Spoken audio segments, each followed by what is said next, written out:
आज मैं आपको ज्ञानवापी मस्जिद के मंदिर होने के कुछ सबूत दूंगा। आप इतना तो जानते होंगे कि मस्जिद के पीछे का पश्चिमी हिस्सा जो है मस्जिद का, वो टूटे हुए मंदिर की तरह दिखता है। और इसके अलावा मंदिर की दीवारों पे भी बहुत सारे ऐसे चिन्ह दिखे हैं जो हिंदू धर्म से संबंध रखते हैं। और अभी हाल ही में जो शिवलिंग मिला है ज्ञानवापी कुएं के अंदर, ये सब सबूत तो हैं ही। इन सभी बातों के अलावा मैं आपको 12 ऐसे सबूत दिखाऊंगा जिनसे ये साबित हो जाता है कि यहाँ पे पहले मंदिर था। चलिए एक एक करके जानना शुरू करते हैं। स्कंद पुराण के काशी खंड में लिखा है कि ज्ञानवापी काशी का मूल केंद्र है। इस पुराण के काशी खंड के 34वें अध्याय में जो 36वां, 37वां, 38वां और 39वां श्लोक है, वो ज्ञानवापी के महात्म्य पर लिखा हुआ है।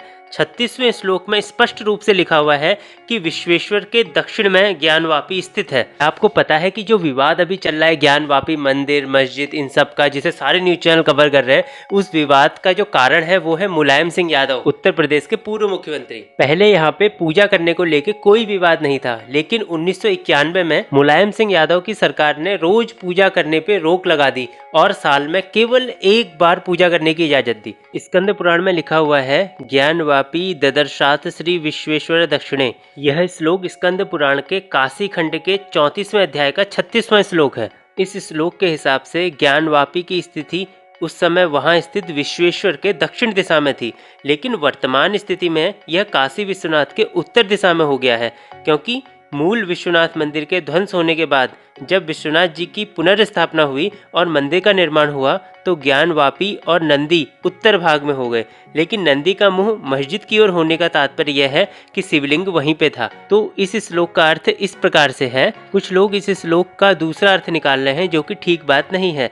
ज्ञानवापी से संबंध रखती हुई राजा मालकेतु और उनकी पत्नी रानी कलावती की कहानी आपने सुनी है क्या? ये कहानी स्कंद पुराण के काशी खंड में लिखी हुई है। और स्कंद पुराण के बारे में मैं आपको बता दूं, स्कंद पुराण को जो लिखा था वो 8वीं सदी में लिखा था, ऐसा माना जाता है। कहानी दरअसल ऐसी है कि जब राजा मालकेतु और कलावती यहाँ आते थे, काशी में आते थे, तो भगवान शिव उन्हें स्वयं उपदेश देते थे।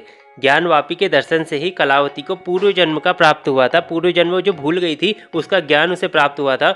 इस कहानी के माध्यम से यह बताया गया है कि ज्ञानवापी शिव का प्रत्यक्ष रूप है। शिव जी यहाँ एक्चुअल में रहते हैं और ऐसा कहा जाता है कि यहाँ पे पाया गया ज्ञान मृत्यु के समय भी नष्ट नहीं होता है। अगर आप ज्ञानवापी शब्द का मतलब भी जान जाएंगे तो आपको ये क्लियर हो जाएगा कि यहाँ पे पहले क्या था। वैसे तो इसके बारे में स्कंद पुराण के काशी खंड के अध्याय 34 के 70वें श्लोक में कहा गया है। आप इस श्लोक को देख सकते हैं, इसका अर्थ समझ सकते हैं, लेकिन मैं श्लोक में नहीं जाऊंगा, मैं इसका बिल्कुल शॉर्ट में आपको अर्थ बताऊंगा। देखिए, ज्ञानवापी दो शब्दों से मिलकर बना है, ज्ञान और वापी। ज्ञान का मतलब होता है नॉलेज और वापी का मतलब होता है कुआं।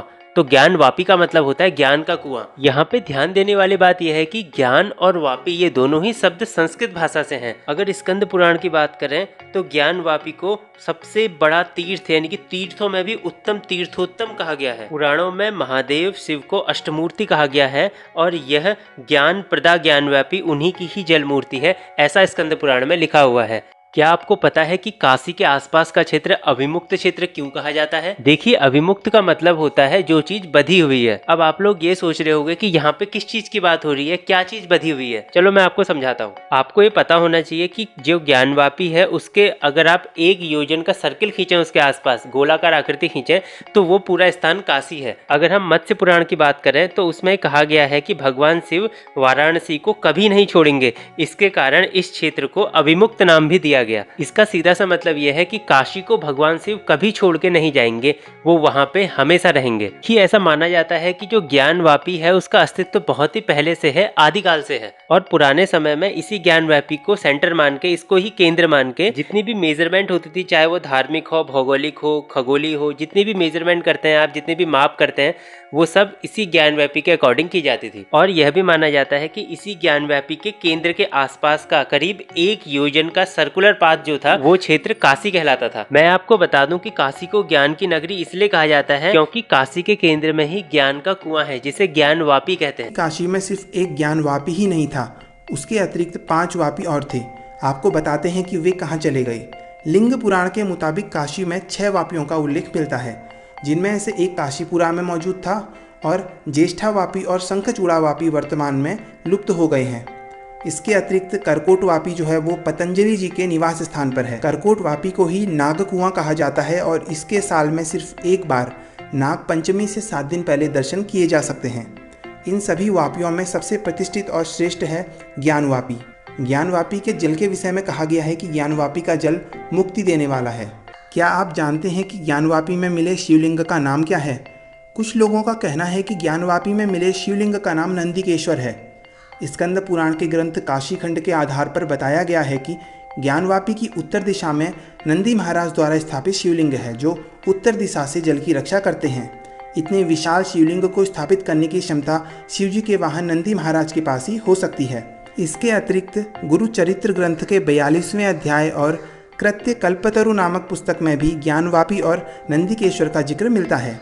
ज्ञानवापी विवाद के दौरान आपने श्रृंगार गौरी का नाम तो सुना होगा। आपको बताते हैं कि श्रृंगार गौरी क्या है और यह कहाँ पर है।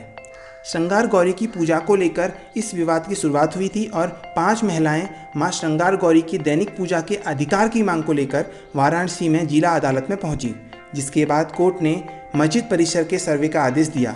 तो बताते हैं आपको श्रृंगार गौरी कहाँ पर है। श्रृंगार गौरी मंदिर में पीढ़ियों से पूजा करने का अधिकार बनारस में रहने वाले व्यास परिवार के पास है और विध्वंस से पहले मंदिर में मां श्रृंगार गौरी का एक विशाल मंडप था, जिसके अवशेषों की अब पूजा की जाती है।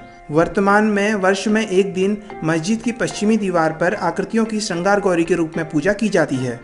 विश्वनाथ धाम कॉरिडोर के गेट नंबर 4 से मंदिर की तरफ जाने पर ज्ञानवापी मस्जिद की बैरिकेटिंग दिखाई देती है। इसी के पीछे मस्जिद की पश्चिमी दीवार पर श्रृंगार गौरी का मंडप मौजूद है।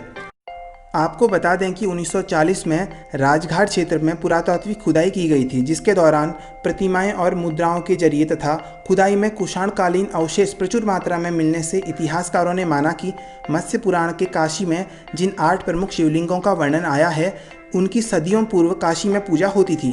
आपकी जानकारी के लिए बता दें कि राजघाट की खुदाई में अविमुक्तेश्वर की मुद्राएं भी प्राप्त हुई हैं और इन मुद्राओं पर गुप्तकालीन लिपि से लेकर 8वीं और 9वीं शती में प्रचलित लिपियों के अक्षर भी लिखे हुए हैं और ये मुद्राएं प्रमाणित करती हैं कि गुप्त काल से 9वीं शताब्दी तक अविमुक्तेश्वर की पूजा काशी में ही होती थी।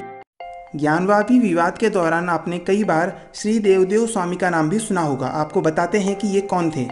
राजघाट की खुदाई में यह तथ्य भी हमारे सामने आया कि श्री देवदेव स्वामिन नामक देवता का कोई मंदिर भी काशी में जरूर रहा होगा, क्योंकि चीनी यात्री युआंग चियान ने भी अपनी यात्रा वृत्तांत में काशी में देवदेव की पूजा का उल्लेख किया है। खुदाई में प्राप्त मुद्राओं पर अविमुक्तेश्वर के जो लक्षण हैं, उनमें त्रिशूल, परशु यानी फरसा और वृषभ यानी बैल भी स्पष्ट दिखाई दे रहे हैं।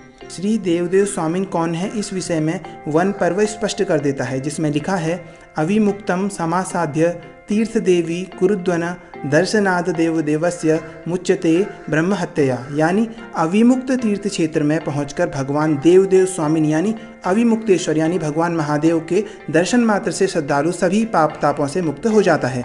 अगर आपको ये जानकारी पसंद आई तो वीडियो को लाइक कीजिए, हमारे चैनल को सब्सक्राइब